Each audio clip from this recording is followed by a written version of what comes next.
It was still dark over East Houston when 15-year-old Elena Ramirez stepped out of her home on Avenue P. The air smelled of wet concrete and burnt toast, and the porch light flickered faintly behind her. It was Thursday, November 9, 2023, just another school morning.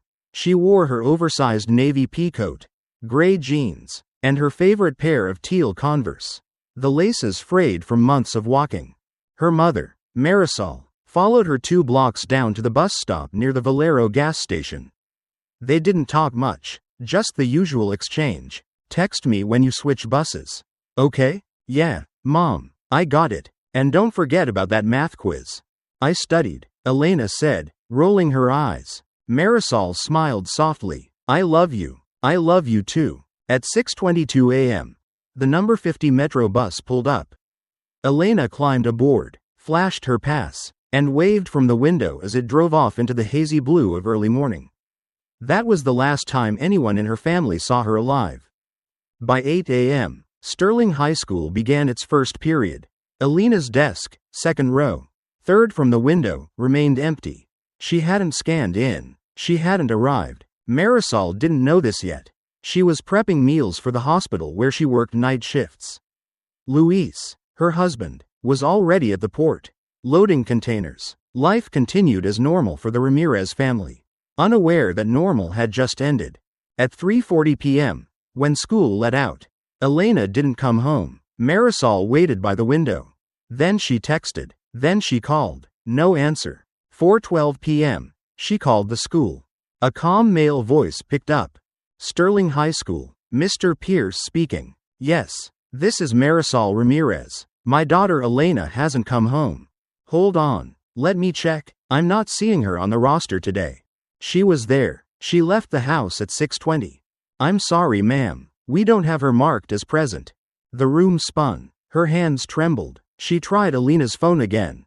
Straight to voicemail. By 4:26 p.m., she was calling Houston police. Detective Layla Fawcett had handled dozens of missing teen cases, but something about this one gave her pause. Elena's file was clean, no juvenile record, no mental health history, no signs of running away. She was quiet, studious, had a small group of friends. She was the kind of girl teachers remembered as polite, reliable, always smiling. Fawcett knew that when girls like that disappeared, something was very, very wrong. She and her partner, Detective Amos Delgado, drove out to the Ramirez home. Elena's room was exactly what you'd expect. Notebooks stacked neatly, a geometry worksheet clipped under a magnet on the mini fridge. Her phone charger still plugged in. Nothing was taken, except Elena. Fawcett called Metro Transit's HQ. She needed surveillance footage, now. Within hours, security analysts retrieved video from the number 50 bus. There was Elena, at 6:22 a.m., getting on board near the Valero. She sat in seat 12B. She looked calm, scrolling her phone. The bus dropped her at Magnolia Transit Center at 6:42 a.m. That's where she normally transferred to bus number 26 to get to school. But there was no footage of her getting on bus number 26. Instead, another camera, mounted on a nearby utility pole, caught something far more chilling. At exactly 6:47 a.m., Elena crossed North York Street alone. 10 feet behind her walked a man in a burnt orange parka. He was tall, maybe 6 feet, with a thick beard and wire-frame glasses. His hood was up, his hands were in his pockets. He looked up just once, just long enough for the camera to catch his face in a blur of light and shadow. Then, Elena turned right down a side street, and the man followed. That was the last visual confirmation of Elena Ramirez. At 7:18 p.m., Houston PD held their first press conference. Assistant Chief Raquel Devers faced the cameras. This evening we are issuing an Amber Alert for 15-year-old Elena Ramirez. Last seen wearing a navy coat and teal Converse. If you have any information, call 713-884-3131. Reporters asked the question that every parent watching feared. Is this being treated as an abduction? Devers paused. At this stage, we are not ruling anything out. The press moved on, but Marisol Ramirez never left her living room window. She sat beside the phone, waiting, watching, praying, and somewhere across town, In a studio apartment off Wayside Drive, a man in a burnt orange parka stood over a bathtub, pouring lighter fluid on the only coat he owned. He didn't hesitate. He lit the match. At 1:23 a.m., it started to rain. Flyers went up across the neighborhood. Gas stations, bus stops, the walls of laundromats. Have you seen Elena Ramirez? By dawn, volunteers were combing Mason Park. K-9 units were en route. A drone team from Texas EquiSearch had been deployed. The humidity hung like a shroud over the city, the air thick with silence and suspicion. Then, just before 3 a.m., a Metro analyst found something. A traffic camera near the intersection of Canal and North York had captured a grainy shape. A man dragging something. A bundle. A body? Time stamped. 6:58 a.m., just 16 minutes after Elena had last been seen. Detective Fawcett was in her car in less than a minute. Rain pelted her windshield as her headlights cut through the fog, speeding toward the warehouse district near Buffalo Bayou. The warehouse was an old produce depot. Boarded up for years, it sat cold and lifeless in the darkness, surrounded by chain link and mud. She pulled up just as patrol units arrived. Officers drew flashlights. The padlock was broken. The back door was ajar. Inside, the air reeked of mold, oil, and something else, something far worse. A faint drag mark stained the concrete floor. They followed it into the loading bay. And there, they stopped. Cut to black. Rain poured steadily over East Houston as dawn broke gray and cold. The abandoned warehouse on Canal Street stood like a rusted tomb, silent and still, its broken windows fogged from inside. At 3:06 a.m., Detective Layla Fawcett stood in the middle of the loading bay, the air thick with mildew, motor oil, and something far worse. Crime scene tape flapped weakly in the wind.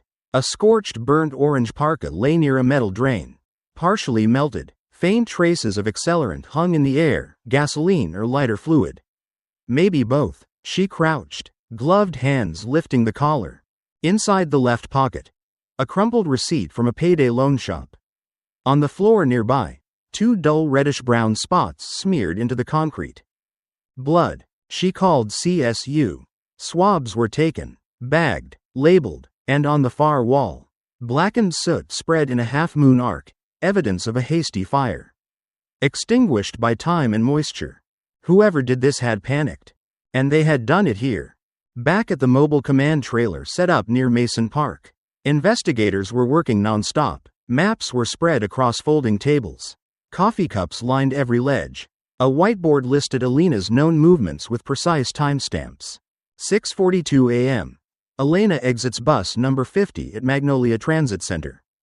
6:47 a.m. Seen walking alone on North York Street. A tall man in a burnt orange parka following 5 steps behind. 6:58 a.m. A blurry traffic cam captures a silhouette dragging something large and limp toward the warehouse on Canal Street. 2 a.m. That same warehouse, the burnt orange coat is found. Bloodstains nearby, soaked in accelerant. Detective Fawcett drew a thick red circle around the last entry, the coat. It was a sign of panic, desperation, someone trying to erase something, maybe everything. But they failed. The fire didn't take. The blood remained, and the truth was still clawing its way to the surface. Forensics was moving fast. Lab techs recovered a partial thumbprint off the metal zipper of the parka. Within 6 hours, they had a match. Darius Lee Kendrick, age 42, paroled 4 months ago, a Tier 2 sex offender. Previous charges: indecency with a minor, possession of controlled substances. Last known address: a trailer in Baytown. Fawcett stared at his DMV photo, gray-flecked beard, wire-rimmed glasses. The same profile captured in grainy footage from that morning. The same man who had followed Elena from the bus stop. At 12:20 p.m., the search expanded. Texas EquiSearch, Houston PD, volunteers from all corners of the city, Latino families, church groups, off-duty nurses, fanned out across a 5-square-mile radius. From Brays Bayou to Buffalo Bayou. The rain didn't stop, neither did the searchers. At 2:50 p.m., a cadaver dog named Ranger gave a change of behavior signal near the warehouse embankment. He barked, scratched at the mud. CSU took soil samples. Divers scanned the bayou. sonar sweeping under dark water. Tire tracks were found along the access road, thick treads. Wide base. CSU measured and confirmed. LT 245/75 R16. Common on older Ford pickups. A match. Kendrick owned a 1999 white Ford F-150. That night, a judge signed a no-knock warrant. At 5:07 p.m., officers breached Kendrick's trailer in Baytown. The door shattered. Inside, no suspect. But what they did find chilled the entire room. A pair of teal Converse. Soaked, caked in reddish-brown mud. The same color as the blood at the warehouse. In the medicine cabinet, taped inside the mirror. Elena's school photo. Luminol lit up the bathroom floor.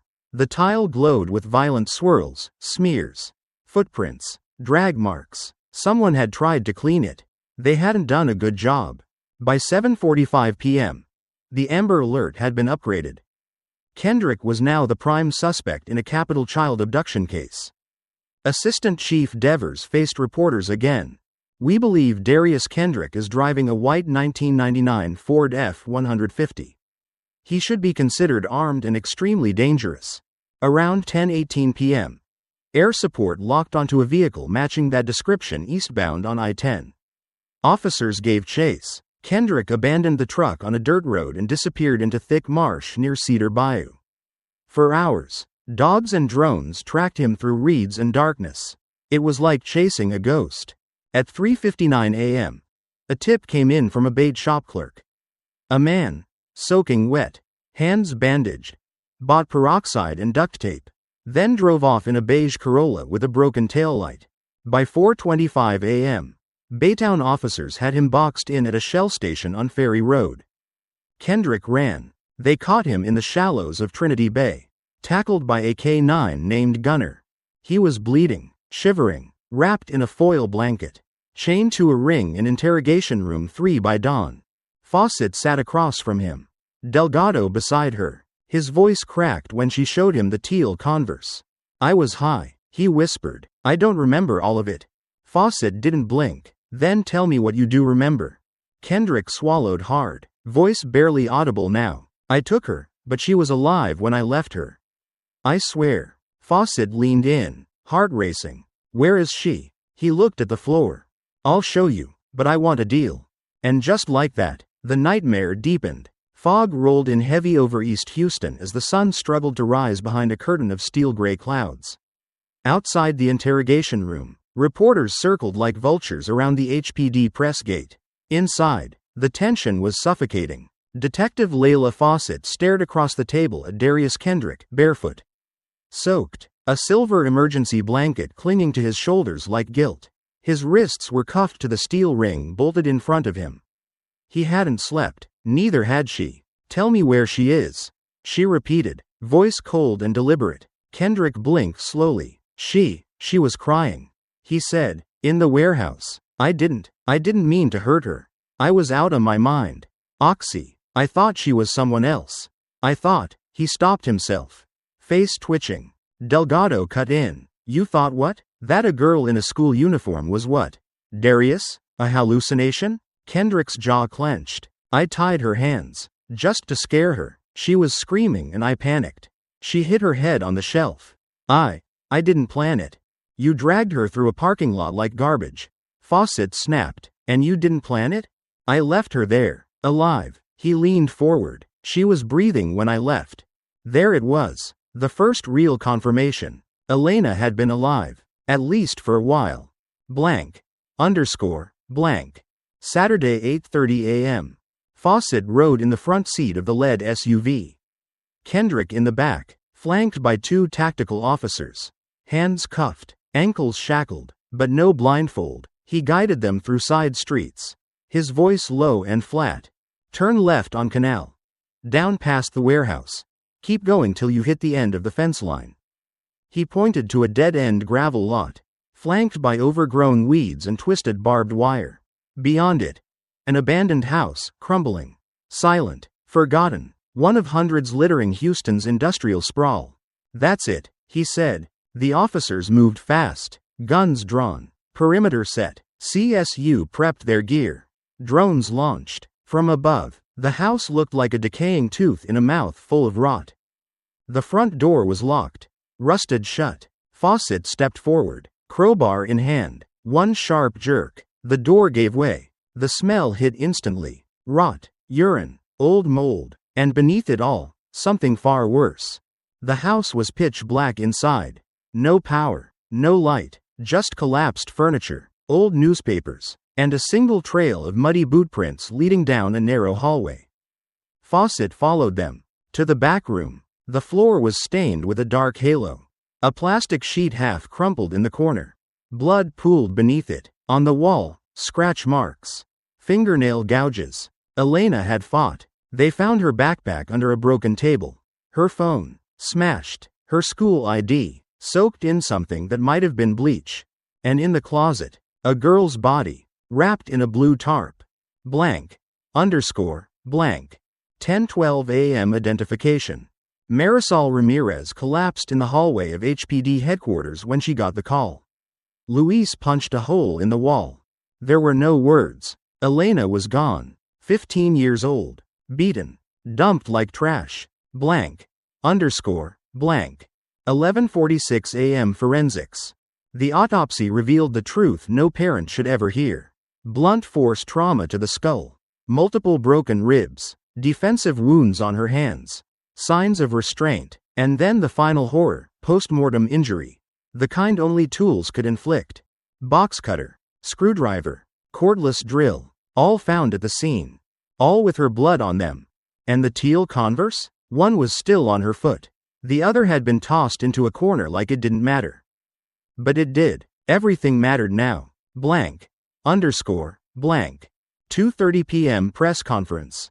Assistant Chief Devers stepped up to the podium, her hands trembling slightly. It is with great sorrow that we confirm the body of 15-year-old Elena Ramirez was recovered this morning from an abandoned residence on Canal Street.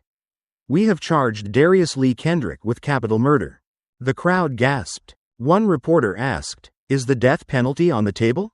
Devers didn't hesitate. Absolutely. Blank. 3 p.m. courthouse holding.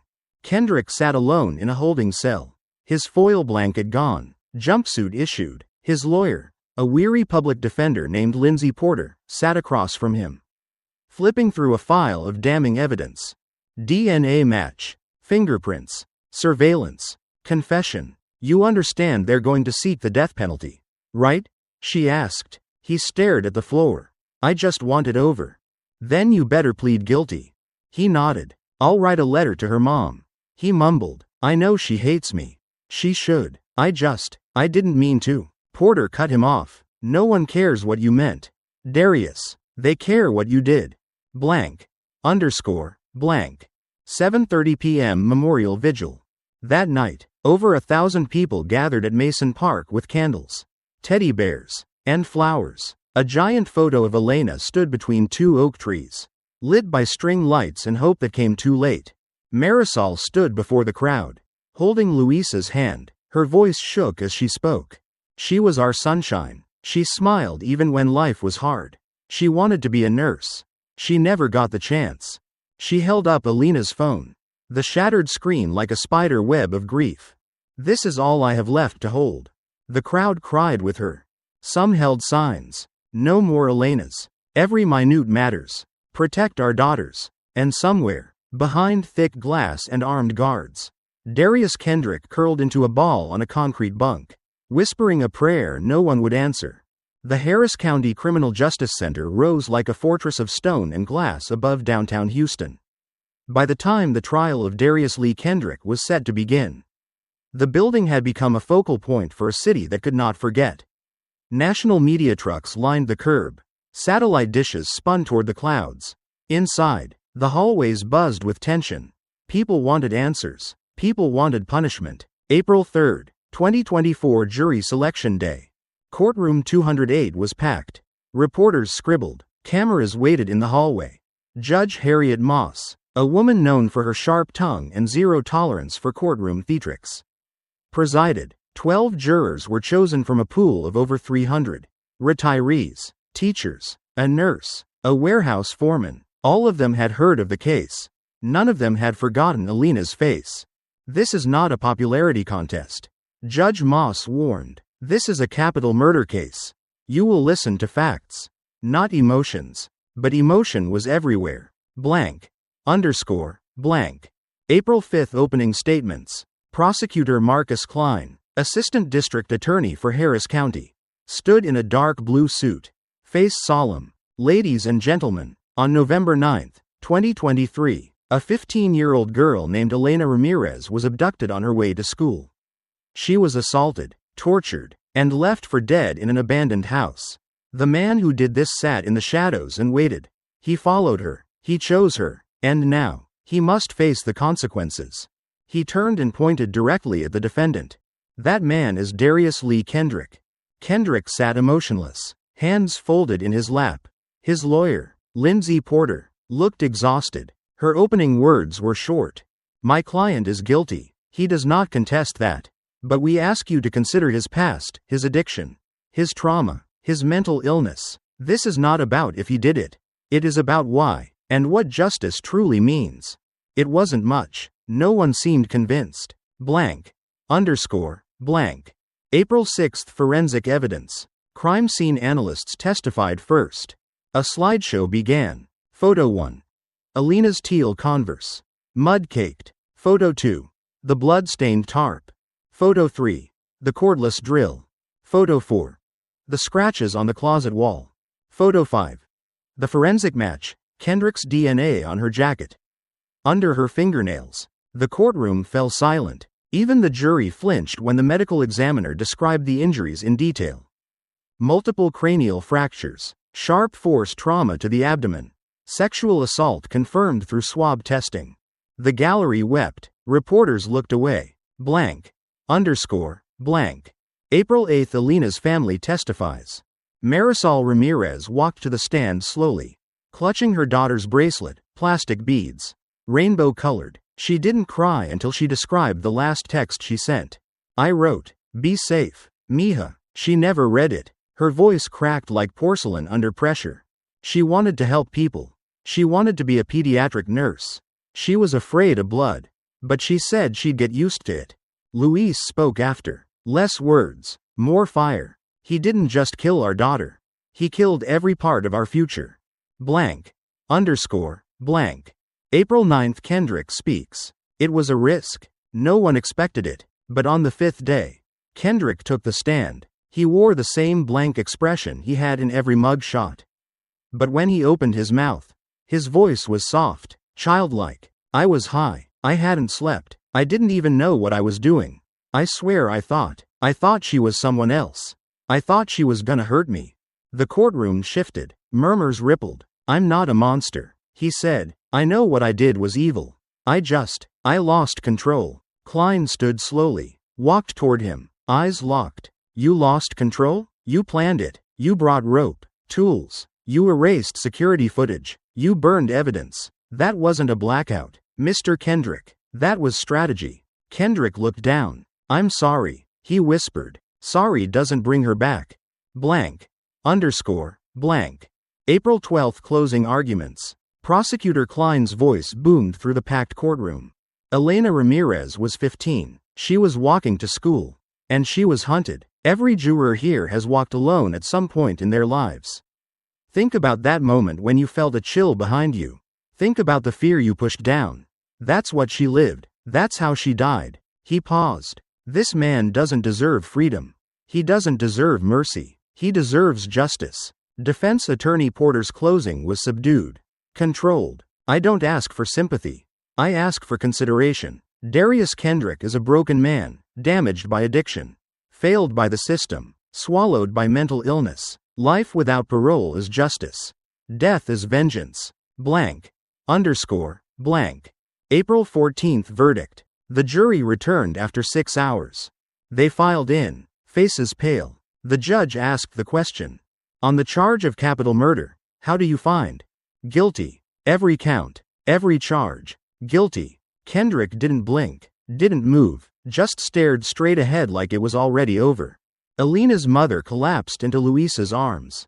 The courtroom shook with sobs. Reporters typed furiously, but for once, no headline could capture it. Blank. blank. April 17th sentencing phase begins. Now the question was life or death. The prosecution brought in a criminal profiler. Mr. Kendrick has a pattern. He attacked before. He never stopped. He escalated. A prison guard testified. He threatened to kill himself. Then he threatened to kill us. Then he smiled when we found Elena's shoes. The defense countered with a psychiatrist. Schizophrenic delusions. Severe psychosis. Long-term methamphetamine abuse. They played a jail phone call. Kendrick laughed. Said he might get famous now. That sealed it. Blank. Blank.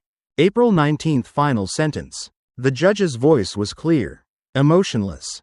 Darius Lee Kendrick, having been found guilty by a jury of your peers, and given no mitigating factors sufficient to outweigh the severity of your crimes, you are hereby sentenced to death by lethal injection. She added 60 years for abuse of a corpse, 20 more for obstruction, 10 for kidnapping. It didn't matter. He would never leave death row. Blank. Blank. Aftermath. In the gallery, Marisol clutched Elena's bracelet. Outside, supporters lit candles. A mural of Elena's face bloomed across a brick wall near the school she never reached. Above it, 3 words painted in white. She deserved tomorrow. Spring turned to summer in Houston.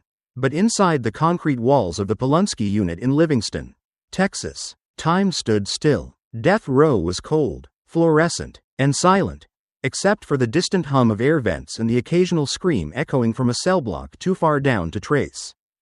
Darius Lee Kendrick sat in a 6 by 10-foot cell. Gray walls, a metal sink, a steel toilet, no windows, no clock, just the date of his execution marked in red ink on the manila folder clipped to his door. July 17, 2026. But the appeals had already begun. Blank. May 3, 2024 defense motion filed. Attorney Lindsay Porter, now joined by a death penalty specialist, filed a direct appeal with the Texas Court of Criminal Appeals. They didn't deny Kendrick's guilt. They didn't argue the evidence. Instead, they argued this: the jury was not properly instructed to consider the defendant's mental illness as a mitigating factor. Further, Mr. Kendrick's full confession was not presented in full to the jury until sentencing, which may have prejudiced their penalty recommendation. It was a long shot. But death penalty cases always triggered an automatic review. Blank. May 28 state response. Prosecutor Marcus Klein filed the reply. The defendant confessed multiple times. His statements were contradictory. His supposed remorse was hollow. He laughed on jailhouse calls. He kept changing his story. He claimed to be blacked out, then described in detail what tools he used. He included excerpts from recorded phone calls Kendrick made to his cousin. They act like she was some angel. I didn't mean to kill her. But I'm not gonna rot in here forever. And another. They'll never kill me. They're too slow. I'll be out before they even mix the drugs. The state's response ended with one sentence in bold. This man is not insane. He is evil. Blank.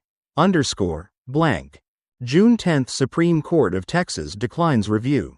The appeal was denied, unanimously. No stay of execution was granted. But Kendrick's defense wasn't finished. They filed a petition for writ of certiorari with the U.S. Supreme Court, arguing that Texas's standards for weighing mental illness in death penalty cases were outdated and inconsistent with evolving standards of decency. While they waited, the execution date loomed. Blank. June 21st Elena's family speaks.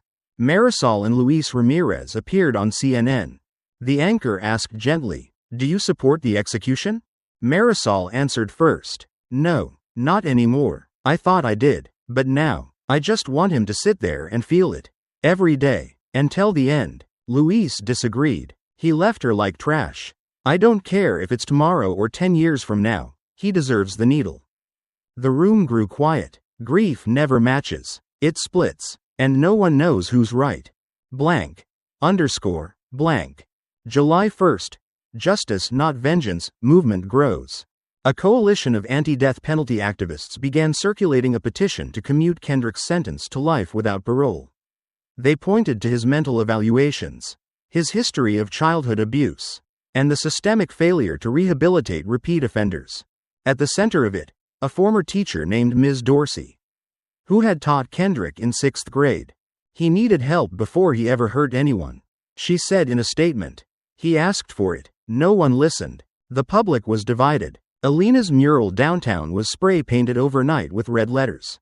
No mercy for monsters. The next morning, volunteers repainted it, restored her smile, rewrote the words beneath. Her name, her future, our responsibility. Blank. Underscore. Blank. July 9 final denial. The U.S. Supreme Court declined to hear the case.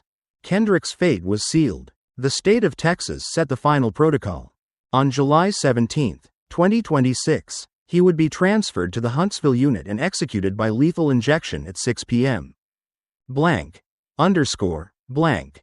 July 17, the final day.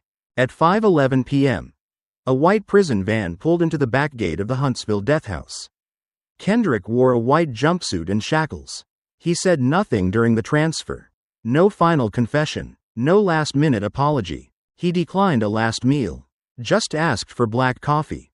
Inside the witness room, separated by glass, Marisol and Luis sat in silence. Luis gripped the seat arms so hard his knuckles turned white. At 5:58 p.m., Kendrick was strapped to the gurney. Needles inserted, tubes taped down. Warden Charles Monroe asked him if he had any final words. He turned his head toward the window. Toward Marisol. I'm sorry. I was broken. I hope she can forgive me. Wherever she is. Marisol didn't blink. Luis shook his head. The chemicals flowed. At 6:04 p.m., Darius Kendrick was pronounced dead. Blank. Underscore. Blank. Later that night, Elena's mural was surrounded by candles.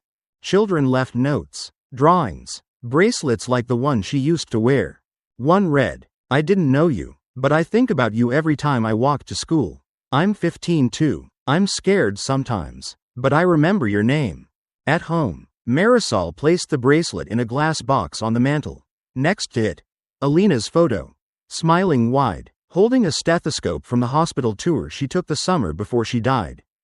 She never got the chance to become a nurse, but she saved others. The Elena Ramirez Safe Walk Act, a new Texas law, had been signed just months earlier.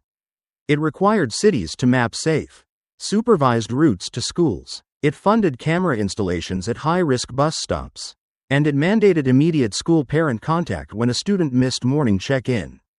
Her death sparked change, but her absence? That never healed. 1 week after the execution of Darius Kendrick, a quiet stillness settled over the city of Houston. It wasn't closure, not really, but something had shifted. The sirens were gone, the cameras packed up, the headlines moved on. But for those who lived through it, who felt it, Elena Ramirez was still everywhere. Blank. Underscore. Blank. August 2026. The Foundation. In a modest storefront on Canal Street, just 5 blocks from where her body was found, the Elena Ramirez Foundation opened its doors. Painted in bright sky blue above the entrance. Every girl deserves to get there.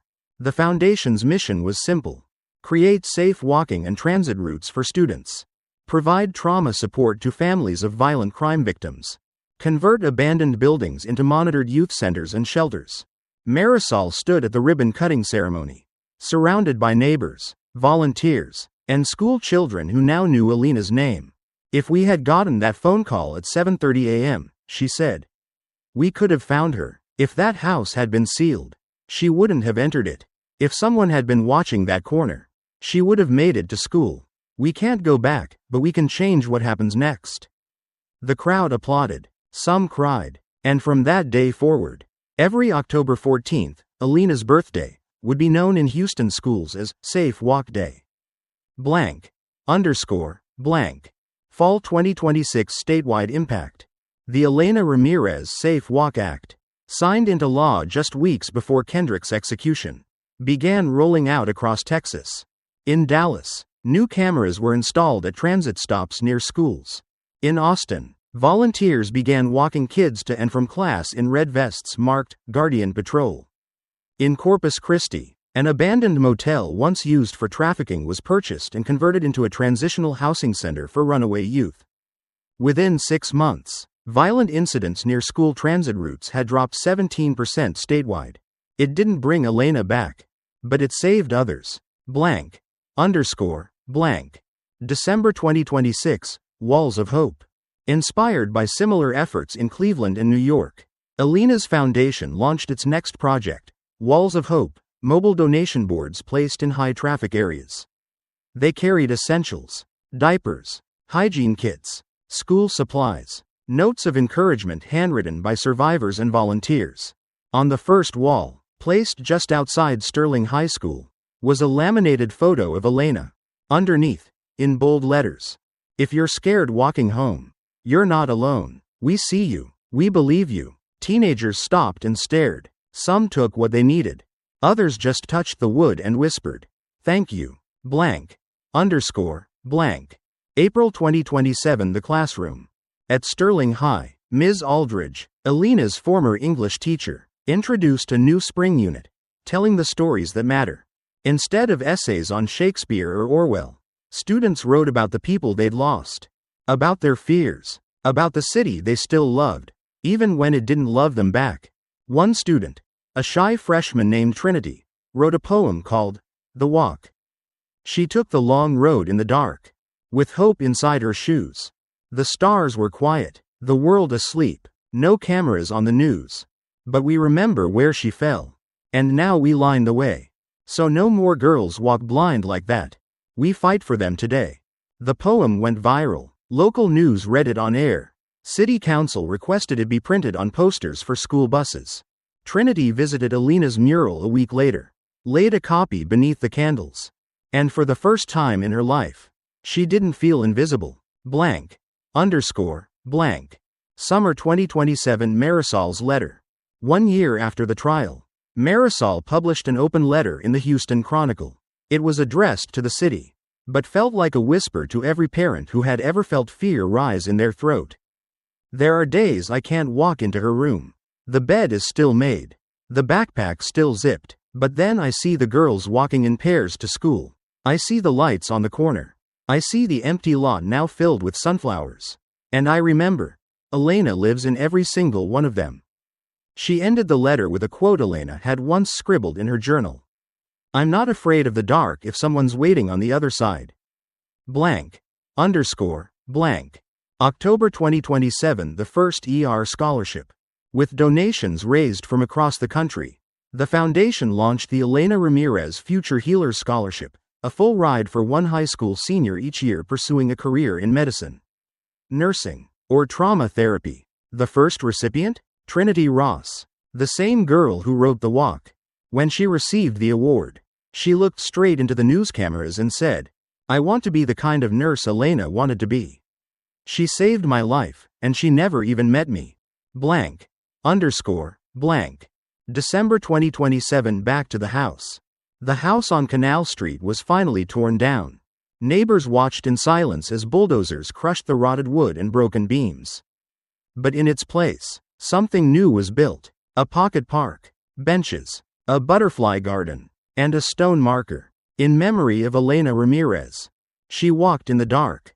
Now she lights the path for others. Marisol stood beneath a flowering crepe myrtle, tears in her eyes, as the first group of schoolkids marched by on their way to Sterling, safe, visible, and not alone. Blank. Underscore. Blank. Elena Ramirez never made it to 10th grade. She never wore a prom dress, never graduated, never held a patient's hand in a hospital room. But she saved lives. She changed laws. She became a name that meant action, and hope, and vigilance. In a city that forgot too many victims, she refused to be erased. Because now, she was the light at every bus stop, the mirror on every corner, the voice in every parent's heart whispering, "Check on her, make sure she's safe." Elena Ramirez was gone, but she was not lost. By the time the third anniversary of Elena Ramirez's death arrived, her story had already become something bigger than any courtroom, any one city, or any single tragedy. It had become a signal, a symbol, a scar the nation chose not to ignore. In Houston, people still gathered at the mural on the side of the old convenience store off Navigation Boulevard. The candles still flickered, the bracelet still hung from the chain link fence. But the crowd was no longer just locals. They came from Austin, from New Orleans, from Chicago. They came because Elena's name now echoed far beyond Texas. Blank.